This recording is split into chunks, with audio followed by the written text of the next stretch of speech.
The whole basis of the teaching is that you don't know who you are, okay? Is that a fair assumption? Is that fair?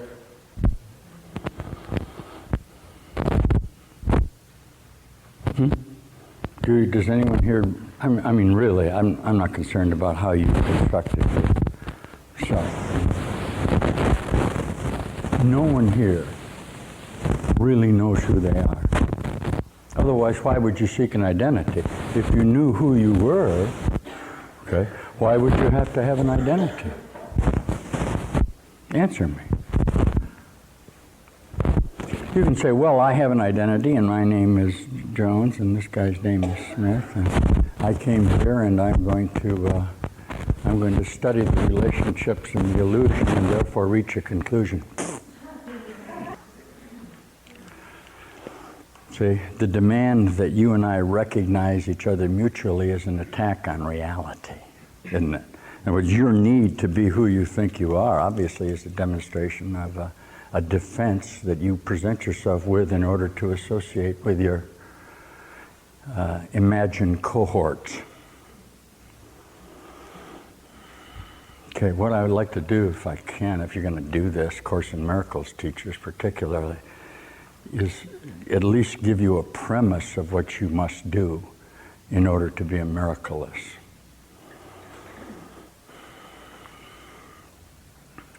It has to begin with the subtraction of your persona. That is, if we're going to, let's say we're going to work a miracle here now. And there's miracles going on right now in this new range of consciousness. Obviously, the perceptual observation of an occurrence is not a miracle, it's a phenomena. It's the observation that I'm going to levitate for you now, all right? This gives you full accord to, number one, identify yourself as a body, number two, identify me as a body, and place us in a corresponding associations with my capacity to demonstrate to you something that is outside of your frame of reference in regard to the occurrence, but not in regard to our perceptual association. Jesus calls that magic, okay?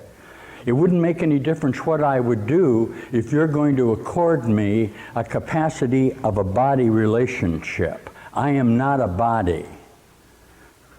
Okay. There is no such thing as a body. Okay. At any moment, the body literally is not. In order to feel that, you have to look at this as imagery. Never mind this part of it. See, this is all imagery. Try to hear me, try to hear me. If I get too fast with you, I'll slow it down. But you need to know this. See, finally, there's no difference between something solid and something fluid and something airy. It's only in your demonstration contained within your own perceptual associations that makes this solid at all. Okay? It's an image. Jesus calls it a dream so that you can be sure that it is not, what? Real. It is not real. Why? It has no source. See, you guys don't mind the idea that this is not real. You'll judge it as illusionary, but you won't judge the source as illusionary. Do you see? Here's where you have the problem. Because perceptually, since your associated thoughts have not left this identity, they are always reflecting back to themselves what are called really thought forms. This is a thought form. This body, this microcosm, is a universal thought form. I guarantee you this is true. That contained within me is the universe. Not as a symbolic relationship between the microcosm. Listen, it's the same thing. Can you hear it? Subatomically, there's just as much smaller than me as there is bigger. Can you see this? The distance from the subatomic relationship of this energy factor to my head is approximately 28,000 light years, moving at the speed of light atomically in its relationship. This is Jesus calls it a constellation. He says in the Course, you are a constellation, okay, of conflicting associated ideas. He doesn't say this. I'm just saying this. I don't want to give him, he said this, but you have a symbiotic, momentary symbiotic, conflictual relationship in this constellation, okay? Are you fighting a galactic war in here? Oh, yeah. Oh, yeah. You're fighting a war within your own system. Take a look at the mercenaries that you'll bring in to attack or defend yourself. Where? In relationship with what? With this. All of your Star Wars associations are going on in your body. Everything is going on in that association. What are we going to do now first? We're going to develop interstellar drive. Okay? In other words, if it's going to take me that long to come from this association to this association, how am I ever going to get my energy? This is my, what you would call my potential, my source, my black hole. Okay? Every galaxy has a black hole, which is what? Your genetic associations compacted at the time of the schism. Now, what are we doing? We're taking the black hole and expanding it up into our minds to come whole with this, right? We're returning to our source. Now, the teachings of Jesus would be, is the black hole, is this real? No, no, no. It's a space-time factoring that allows for the idea of potential. I have to give you that. I can't take your potential away from you, right? I can't take the idea that you can accomplish something in the future away from you because you believe that your source emanates from Earth, from what you call female, from what you call the end of the schism. Can you hear this? Okay, Jesus calls this the great reversal. He says at the time it reached in the schism, at the time it reached its most compact demonstration of staticness, it automatically became whole, because there is no such thing as nothing. Not only that, but from wholeness standpoint, it happened simultaneously. From potential standpoint, it took just a moment. Okay? It took just a moment. You are in the moment of evolving from Earth, from the demonstration of the evolutionary process, isn't it?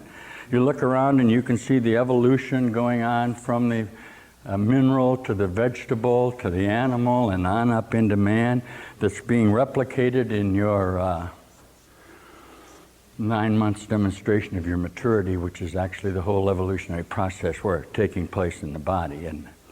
But the fact is that you associate with your potential, female, the idea of memory that's contained in you emanates from the compactness of the disorder that occurred at the time of the schism.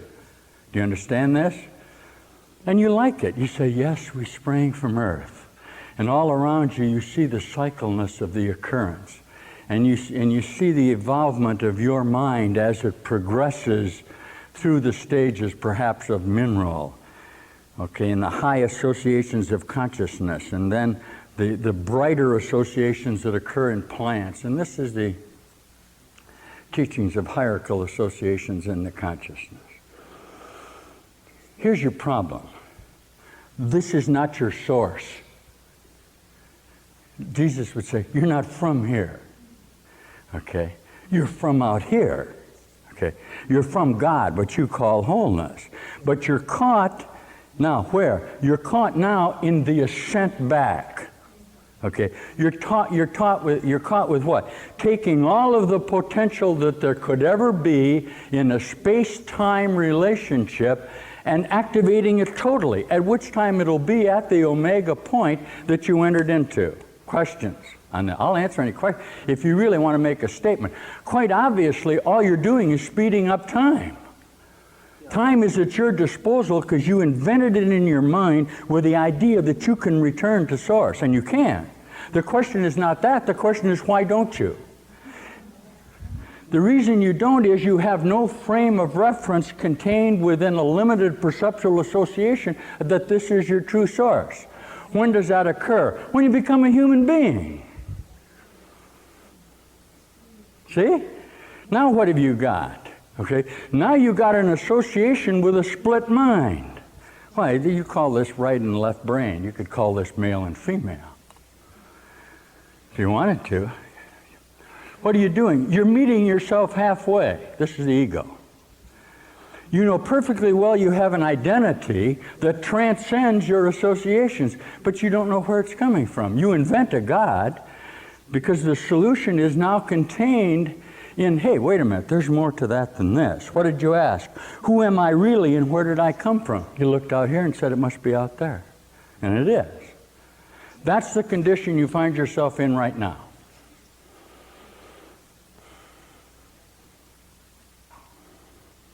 Yeah. I'm having difficulty. What I understand, we talked about memories. I understand who I am comes from the sense of ego and identity. It's not real. Okay, I'll accept that. I'm glad. I mean, we appreciate you accepting it. Go. What I'm trying to do now is get a sense of what life is without my body. At this point in time, It's everything. Because life is everything. that leaves me with the feeling that I have no idea what everything is. So you'll die to prove that you're real rather than releasing it so you can know what everything is. That's the whole teaching. The whole teaching is you can't know. Yeah. See, whereas we talk about the body and everything, what I understand about the spirit. You don't understand anything about the spirit because you don't understand anything. Yes. You don't know what anything is. Why do you continue to compare illusions? I'll do this lesson for you. Right. Okay. See, you're always caught with what? You're caught with the power of your own mind demonstrating your own reality. That's what you're doing. I can't take that away from you. I can tell you you're more than that, though. But you'd have to believe me. Yes. What I would like to do is get some sort of experience that allows me to understand that I exist. You never get it. You can't get it. Because you're defining experience in association with value systems that are false. It's impossible. The whole association is to release you from the necessity to identify it. That's what's keeping you from being in heaven. Come on. You're trying to tell God what he ought to be. Well, can he be that? No. What? He's going to be who he is. Who's that? Who you are. Now, I understand you, the notations that you're doing in your mind. This is the necessity before you get to me. I'm telling you the problem can't be solved. For crying out loud, the problem can't be solved. That's a fact, first. Not now. The fact is that this problem cannot be solved. If sickness and death are real, if this body is real, how would you solve the problem? You have to get it up to where it belongs, okay? I'm going to say to you in the next sentence, the problem cannot be solved because the problem is not real. But to you, the problem appears very real. Okay? Now, the only psychology that can ever be applied to this to show you that the problem is in your own mind is very simply by not defending yourself from your own associations. Because you're in fundamental conflict with the necessity to demonstrate the schism in your own mind, aren't you? This is called forgiveness in the Course. Non-judgment. Okay. What we're doing here now, attempting to do, and I'll pull this back up a little bit for you, is to get you not to judge at all. The non-judgment is what salvation is, right? Isn't it true that God doesn't judge? How would he? He's perfect. Isn't it true that you do judge? Yes. Okay. Now, it has nothing to do, and I want to say this to you, because it always appears that I'm attacking you. Okay. It has nothing to do with whether you're right or wrong about this. This is what you're trying to establish. It doesn't have to do with that. It has to do with it's not real. Okay. Anything that you say to me in your attempts to re-illusion this within the frequency of your perceptual observation will mean nothing. What lesson? 140. The reason you can't heal is you keep re-illusioning. Okay, the most Socratic lesson in the course, lesson 139, I'll do it for you. You know perfectly well who you are. You're pretending you don't, and those are what's asking the question who it is no thing.